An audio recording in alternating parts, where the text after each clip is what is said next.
샬롬, 하나님의 평강이 여러분의 삶에 가득하시기를 바랍니다. 제가 성경에서 좋아하는 이미지가 3개가 있습니다. 시편 1편에 나오는 시냇가에 심은 나무라고 하는 그 이미지를 너무 좋아하거든요.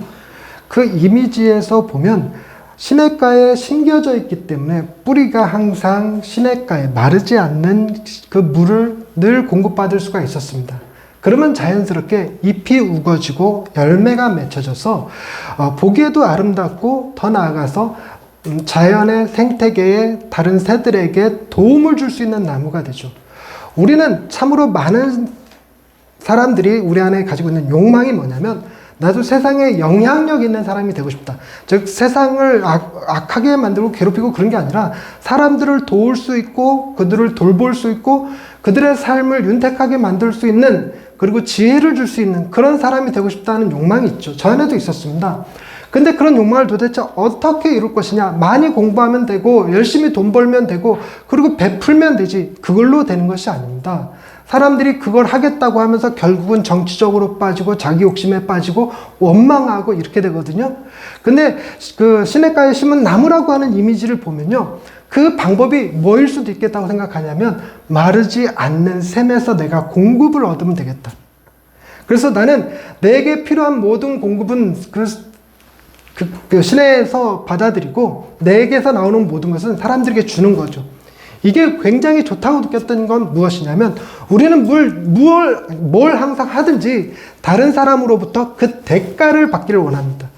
제가 이렇게 설교를 하면 제가 원하는 것은 여러분들이 설교를 듣고 감동하고 은혜 받고 설교 잘 들었습니다. 오늘 은혜 받았습니다. 하고 하는 그런 어떤 피드백을 듣고 싶어 하는 게 이 안에 깔려 있습니다. 그것이 즉 무엇이냐면 여러분들로부터 인정받고 싶은 거예요.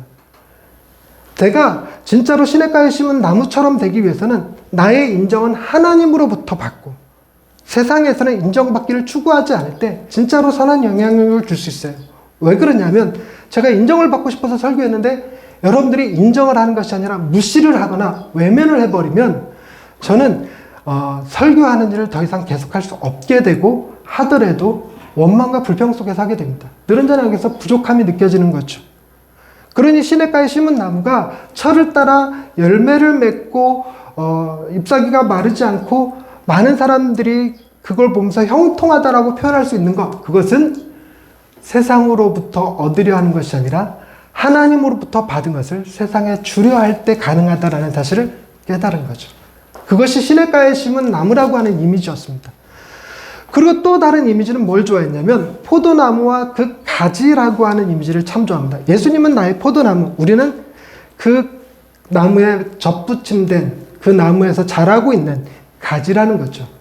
이 이미지를 제가 좋아했던 이유는 무엇이냐면 여러분 포도나무는요 그 열매 외에는 딱히 쓸모가 없는 나무입니다. 정원에 심어갖고 관상용으로 볼 수 있는 것도 아니고요. 화분에 심어갖고 집안에다 둘 수 있는 것도 아닙니다. 그리고 잘 자란 포도나무를 잘 가꿔서 그걸로 가구를 짓는다든가 집을 짓는데 쓸 수도 없습니다. 심지어 포도나무는요 그 땔감용으로도 별로 좋지 않다고 하더라고요. 그래서 포도나무가 가치를 지니기 위해서는 유일하게 뭐가 있어야 되냐면 열매가 있어야 됩니다. 그래서 포도나무는 열매 없이 스스로 어떤 가치를 지니지 않는다는 거예요. 예수님께서 말씀하신 이 비유, 나는 포도나무인데 너희가 있어야지만 내가 의미가 있어 라고 말씀해 주시는 것 같은 이미지라서 너무 좋아요. 예수님은 온전한 하나님이시기 때문에 사람들 없이 피조물들 없이 스스로 존재하실 수 있는 분입니다. 실제로 세계가 시작되기 이전엔 그렇게 존재하기도 하셨죠. 하나님과 예수님과 성령님은 그 안에서 아무런 부족함 없이 깊은 만족을 누리면서 살고 계셨어요.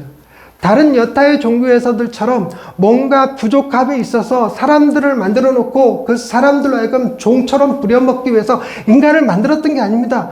정서적 결함도 없고요. 물질적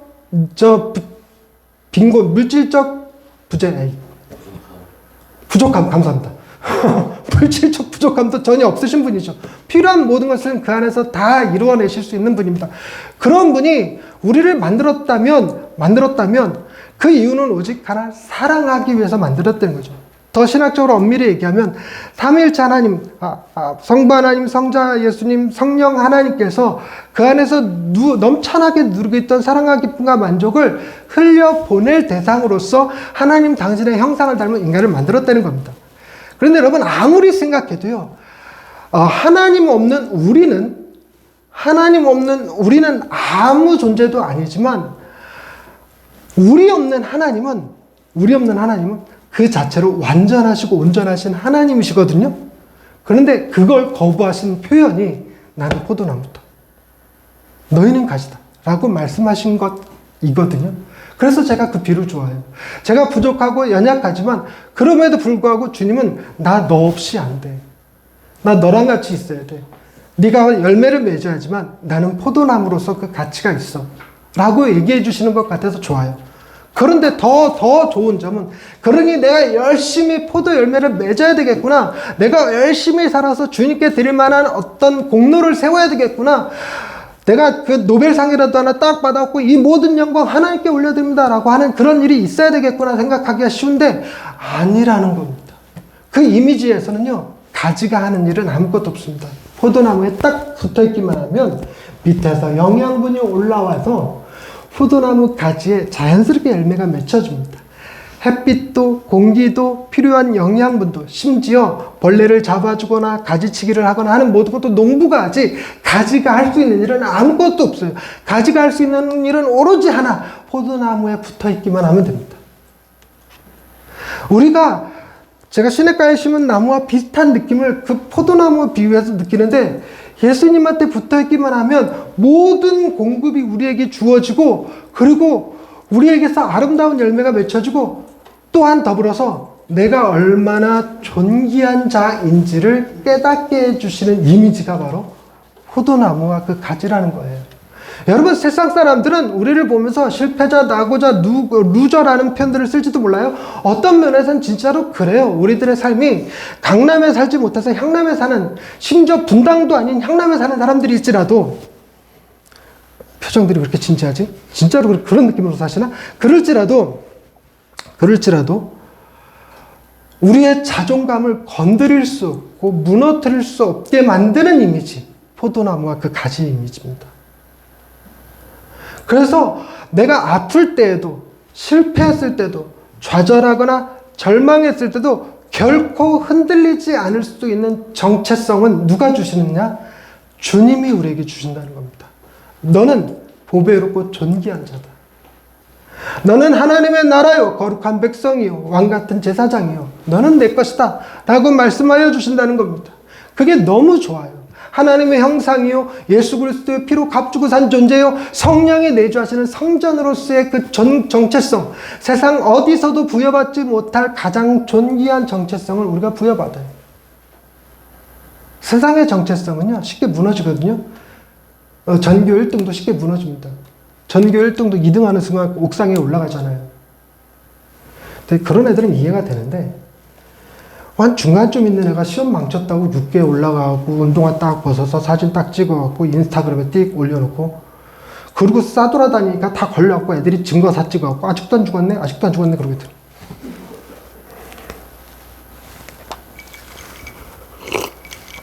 여러분들이 가지고 있는 외모로 여러분의 정체성을 삼는 순간 나이 들면 무너져 버려요.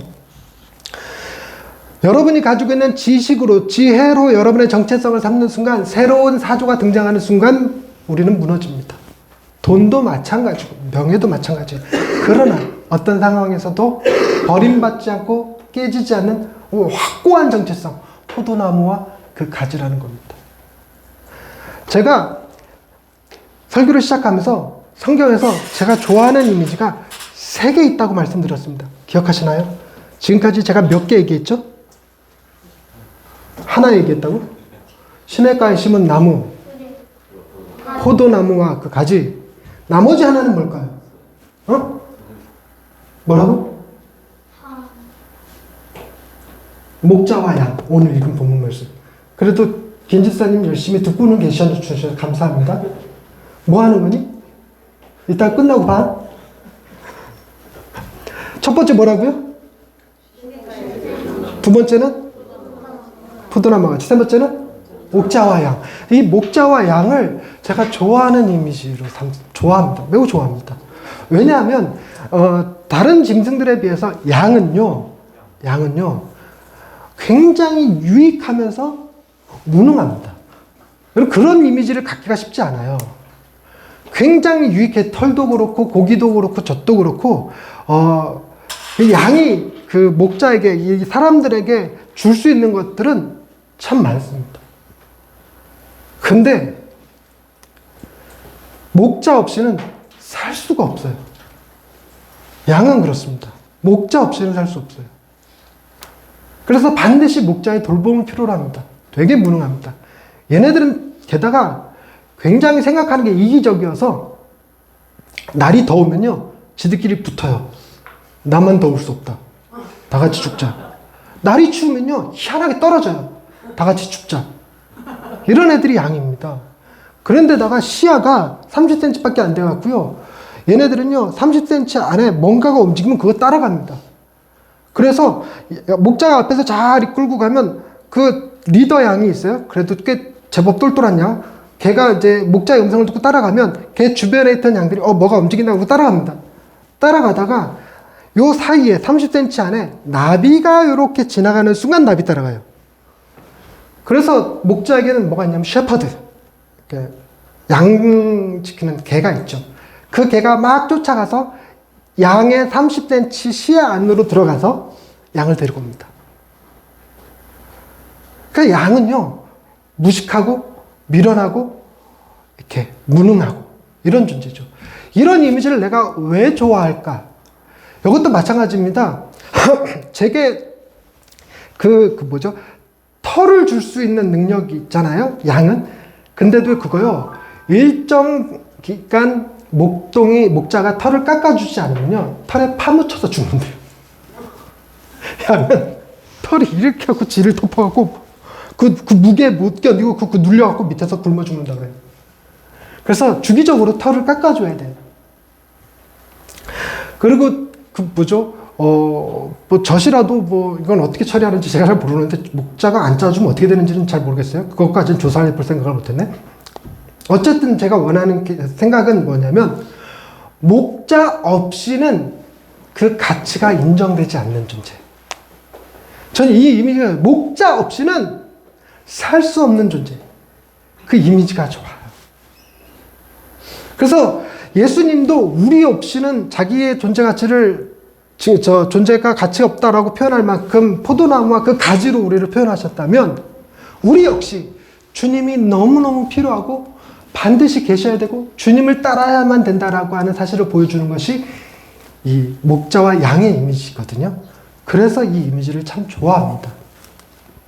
그런데 이 이미지에서 다른 이미지와 달리 이 이미지에서 저는 뭘 보냐면 실제 인간들의 모습이 이러하지 않을까. 세 가지 이미지 중에서 현실에 가장 가까운 것은 이 이미지 아닐까라는 생각을 한다는 겁니다. 그것 중에 하나가 뭐냐면 오늘의 이야기의 핵심인데 양은요 목자 없이 살아갈 수가 없습니다. 목자 없이 살아갈 수 없어요. 그래서 어떤 목자든지 간에 반드시 목자가 있어야 돼요. 목자는 좋은 목자도 있고 나쁜 목자도 있죠. 그런데 양들은 나쁜 목자, 악한 목자, 심지어 오늘 본문에 나오는 도둑이요, 절도요라고 할지라도 또 뒤에 나오게 되는 늑대나 이리와 같은 존재를 할지라도 그들을 이끌어주는 존재를 반드시 필요로 합니다. 그러니 양은요 선한 목자를 만나지 않으면 반드시 선한 목자를 찾아서 헤매고 돌아다닐 수 있는 존재가 아니라 그 목자가 선한 목자가 아니라면 반드시 악한 목자 밑에 있어야 됩니다. 어쩔 수 없어요. 그래서 세상 사람들이 나 하나님 안 믿어. 나 하나님을 나의 주인으로 나의 목자로 삼지 않을래. 예수님을 나의 주인으로 목자로 삼지 않을래. 그런다고 해서 자유를 얻을 수 있는 게 아닙니다. 반드시 그 무엇인가는 경배하고 숭배하며 따르게 되어 있어요. 인간은 소속감을 엄청 원하기 때문에 국가의 지도자를 비롯해서 대학의 동아리에 이르기까지, 심지어 가정 내에서도 리더해 줄 수 있는 그 누군가의 밑에 있는 것을 편안해 합니다. 소속의 욕구가 있기 때문에 그렇죠. 소속의 욕구 뿐만 아니라 자기네들이 추구하는 가치가 있습니다. 그것이 돈이 되었건 명예가 되었건 혹은 권력이 되었건 상관없이 그 추구하는 어떤 그 가치를 자신의 주인으로 삼아요. 그래서 모든 것을 다 초월해서 뭐 산속에 살아가는 도인들 있잖아요. 무의자연, 우주와 합의를 이룬다. 이렇게 주장하는 사람들은 정말 아무것도 그 어떤 거에도 얽매이지 않은 것처럼 느껴지지만 그들도 굉장히 중요하게 자연의 순환 논리에 자신의 인생을 걸어놨어요. 거기에 맞춰 산다는 거예요. 어떤 사람은 기의 흐름을 따라. 그러니까 우리나라가 다민족 국가가 점점 되어가고 있으니까 산책하러 나가면요. 예전에는 못 봤던 건데 그런 거 볼 수 있어요. 베트남 같은 데서 한번 보는 제기차기 같은 건데 이렇게 삥 둘러서 갖고 상대방에게 이렇게 쳐주는 거 있어요. 그걸 발로만 하지도 않고 뭐 이렇게 팔로도 하고 이렇게 하는 거 있는데 우리는 학교에서 이게 우유곽 가지고 이렇게 친구들이랑 이렇게 주고받고 놀았던 그 게임인데 그거를 발원장에서 하고 있는 걸 봤어요. 딱 보면서 저 베트남 사람들이구나. 복장도 유니폼도 갖췄더라고. 그리고 심지어 어느 날은 갔더니 네트까지 설치하고 시합을 하고 있더라고요. 좀 족구 비슷하게 제기 가지고 족구 비슷하게 하고 있더라고요. 그랬는데 요즘은 그 똑같은 자리에 그 족구하던 그 자리에 이러고 계신 분들이 있습니다. 복장도 도복 비슷하게 갖췄고 남자분 여자분 한 분이서 매번 그러고 계시더라고요. 이분들도 다 뭘 따르고 있는 거예요? 이분들은 자연의 흐름은 아니지만 기를 따르잖아요. 그래서 기가 모든 걸 다 해줄 수 있다. 심지어 이거를 오버하면 기를 쏠 수도 있다. 더 나아가서 기치료라고 들어보셨나요? 이런 거 하시는 분들이 사람을 눕혀놓고 손 대지도 않아. 그 위에 손을 쫙 이렇게 하면 여기서 기가 뿜어져 나가고 환자의 아픈 부위를 치료해 준다는 겁니다. 말 같지 않죠? 근데 기치료 받고 병 났었다는 사람들도 많아서 기치료실에서 사람들 가요. 사람들이 그렇게 현명한 게 아닙니다.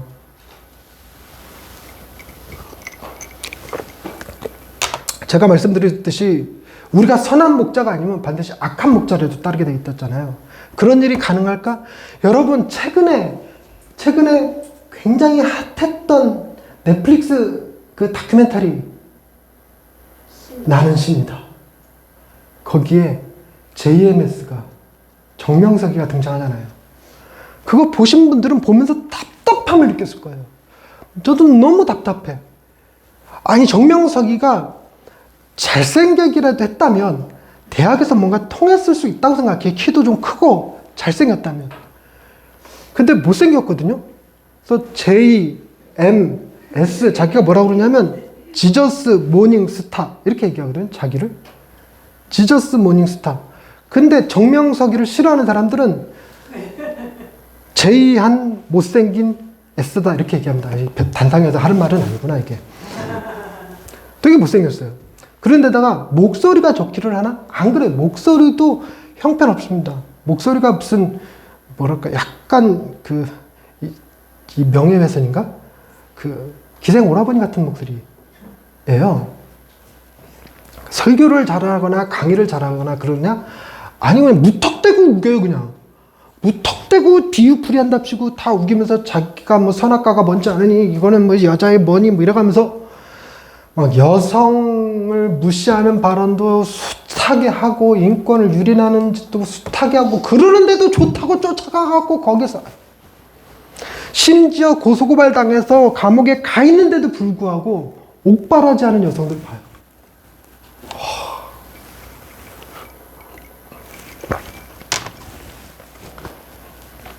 그런데 여러분 제가 이 비유에서 너무 좋아하는 건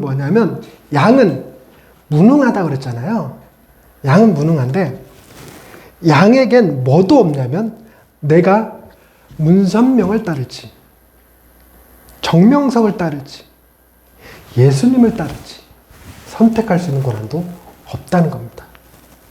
그러니 쟤네들은 미련해서 저기를 따랐고 우리들은 지혜로워서 이 예수님을 믿는다 따른다 라고 하는 게 아니라는 겁니다. 우리는 지금 어느 순간 돌이켜봤더니 너무나 감사하게 좋은 예수님을 만나서 그 예수님을 나의 목자로 삼고 그 안에서 평강을 누리고 살고 있음에 감사하게 된다는 겁니다. 즉 목자가 나를 선택하셨다는 거예요. 목자가 나를 선택하셨다. 이 개념을 볼 수 있는 게 목자와 양의 비유입니다. 양은요, 늑대가 와도, 도둑이 오고 강도가 들어오고 그러면 이렇게 끌려간다고 그랬잖아요. 근데 목자가 잠을 안 자면서까지 지켜줘야지만 우리가 안 넘어갈 수 있어요. 즉, 달리 얘기하자면, 우리가 예수님을 만났어. 이것이 우리가 선택한 것이 아닙니다. 선택한 게 아니에요. 우리가 주님의 은혜 가운데 주님을 믿게 된 거지. 근데 이 믿음 안에서 살아갈 수 있는 것조차 우리가 계속할 수 있는 게 아니라는 거예요. 여러분은 지금까지 살면서 한두 번 이 교회를 떠나본 경험이 있으실 것입니다. 혹은 앞으로 살면서 혹은 그 경험을 하게 될지도 모르겠습니다. 하나님이 지켜주시지 않으면, 예수님이 지켜주시지 않으면 우리의 이 믿음조차도 우리가 유지할 수가 없어요.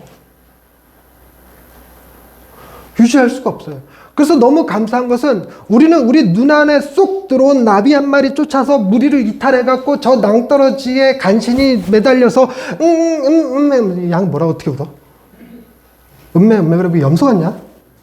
매매 양이잖아. 매매매 이렇게 울고 있을 때 우리 안에 있는 99마리를 내버려 두고 한 마리 잃은 양 나를 찾아서 숲길을 찾아오신다는 겁니다.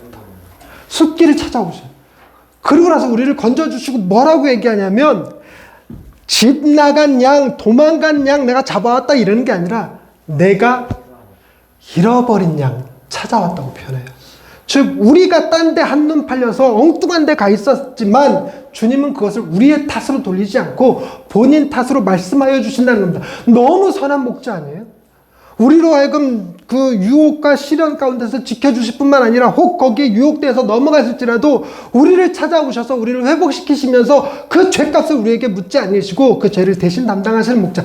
그래서 예수님을 선한 목자라고 한다는 겁니다.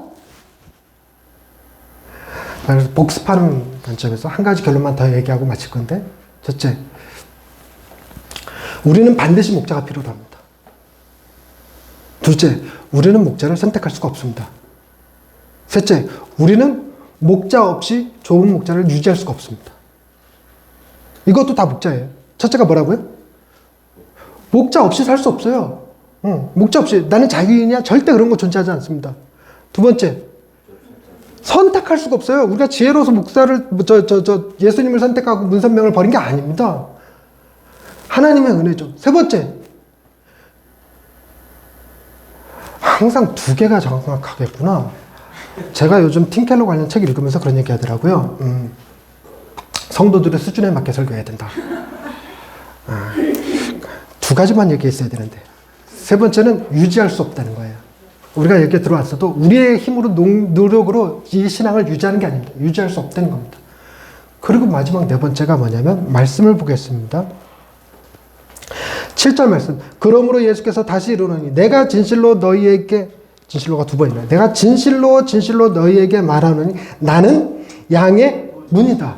예수님은 목자라는 비유만 쓰신 것이 아니라 양의 문이라는 비유도 쓰셨어요.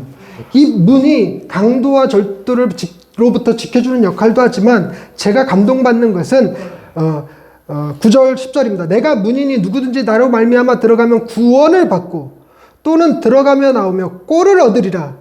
도둑이 오는 것은 도둑질하고 죽이고 멸망시키려는 것뿐이요 내가 온 것은 양으로 생명을 얻게 하고 더 풍성히 얻게 하려는 것이다.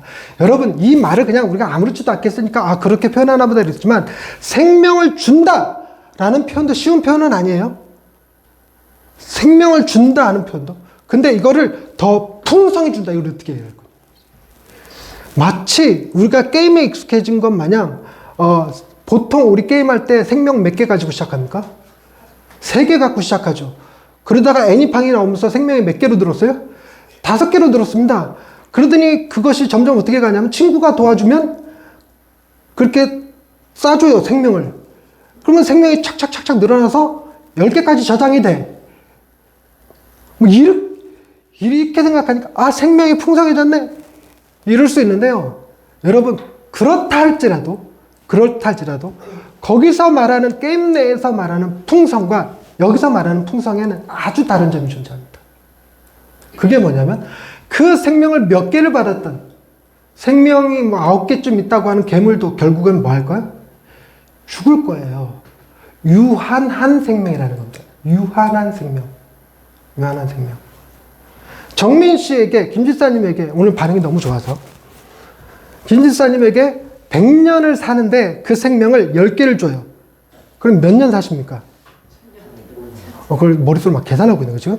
네. 1000년 살죠. 그리고 끝입니다. 그러면 좀 더 많이 줍니다. 100개를 줍니다. 몇 년 삽니까? 굳이 필요 없어요? 말장난해요, 나랑? 준다는데? 뭐 애니팡은 열심히 달라고 하더만. 옛날 얘기였어요. 100개를 주면 몇 년이니? 10,000년. 10,000년을 살아도 결국은 끝이 오게 되어 있어요. 끝이.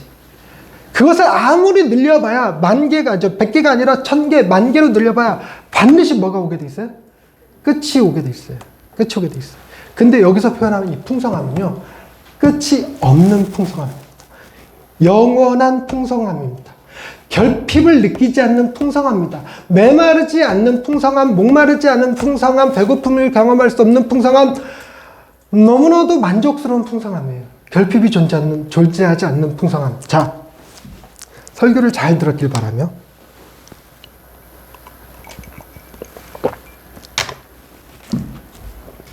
이 풍성함은 끝이 없는 풍성함, 제한이 없는 풍성함, 메마르지 않는 풍성함, 배고프지 않는 풍성함, 결핍이 없는 풍성함, 그런 풍성함입니다.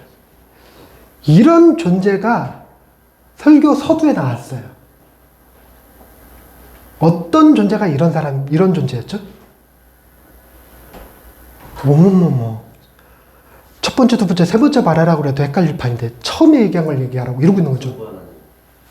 그렇지. 성부, 성자, 성령 하나님은 인간을 필요로 하는 존재가 아니라 그 안에서 충분히 사랑과 기쁨과 만족을 풍성히 누리고 계신다고 말씀을 드렸잖아요. 그 풍성함이 이 풍성함입니다. 달리 얘기해서 예수님이 우리의 목자 되셔서 선한 목자가 되셔서 우리에게 문이 되어 주셔서 우리를 하여금 구원을 얻게 하고 들어가며 나오며 꼴을 얻게 하시는데 우리를 어느 수준까지 끌어올리시는 분이시냐면 예수님 자신의 반열에까지 끌어올리셔서 우리가 곧 하나님과 동등한 하나님 삼위일체에 들어가서 그 하나님과 뭐라고 그럴까요? 사랑과 기쁨과 만족을 주고받을 수 있는 존재. 다르게 표현하면 하나님의 아들이 되는 얘기를 줘요. 우리가 그렇게 된다는 거예요. 이 선한 목자는 우리를 위해서 목숨을 거는 정도가 아니라 우리를 지키고 보호하는 정도가 아니라 우리를 승격시켜서 당신의 반열에까지 승격시켜 우리가 하나님의 아들이 되게 하는 그 생명의 풍성함을 얻게 하신다는 겁니다. 너무 좋죠. 말씀을 정리하고 마치려고 합니다. 제가 3가지 이미지 좋아한다고 말씀드렸어요. 첫 번째는 시냇가에 심은 나무, 포도나무의 가지, 그 다음에 양가 목자. 그리고 양가 목자에서 제가 좋아하는 이유는 첫 번째, 양은 목자 없이 살 수 없다. 양은 목자를 선택할 수 없다. 양은 목자를 계속 유지할 수가 없다. 네 번째, 그분은 양을 우리의 문이 되신다. 선한 목자다 하는 개념을 설명해 드렸습니다. 결국은 그래서 우리가 뭐와 같이 된다? 그분과 같이 된다. 하나님의 아들과 같이 된다. 라는 겁니다. 하나님의 아들 예수 그리스도와 같이 돼요. 자, 이 말이 사실일까요? 거짓일까요? 거짓입니다. 네? 그럼 내가 여태까지 단상에서 구라쳤다고? 사실이죠, 사실. 자, 거짓이냐 사실이냐라고 말할 때 설마니 거짓말이겠습니까? 사실이겠죠. 그러나 믿어지지는 않습니다. 그 개념 정도예요. 사실이겠죠. 그러나 믿어지지는 않습니다. 그러나 이렇게는 표현해 볼 수 있습니다. 사실이었으면 좋겠습니다. 사실로 믿어지지는 않지만 사실이었으면 좋겠습니다.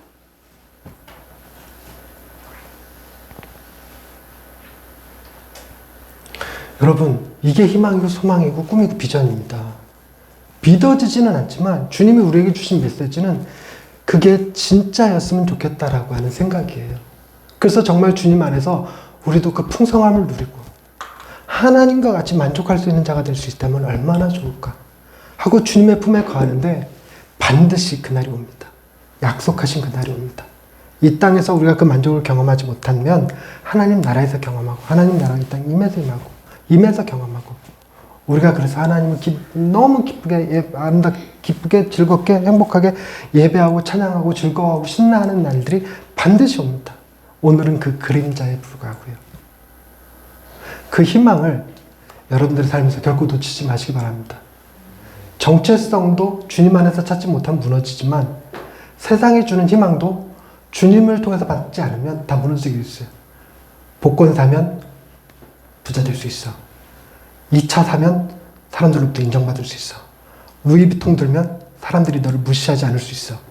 다 거짓말입니다. 이런 희망은 다 가짜입니다. 한두 번 속은 게 아니잖아요. 주님은 그러나 당신의 약속을 신실하게 지키시는 주님을 믿으시기 바랍니다. 주님은 여러분의 선한 목자십니다. 하나님, 우리의 선한 목자가 되시는 주님을 찬양합니다. 우리를 택하시고 우리를 지키시고 우리를 보호하시며 우리를 하나님의 아들이 되기까지 그 생명을 아낌없이 나눠주시는 주님이심을 믿습니다. 우리가 온전히 믿음을 갖지 못한다 할지라도 이 약속이 사실이었으면 좋겠다라는 희망이 있습니다. 소망이 있습니다. 그리고 상상하면 설레는 기쁨이 있습니다.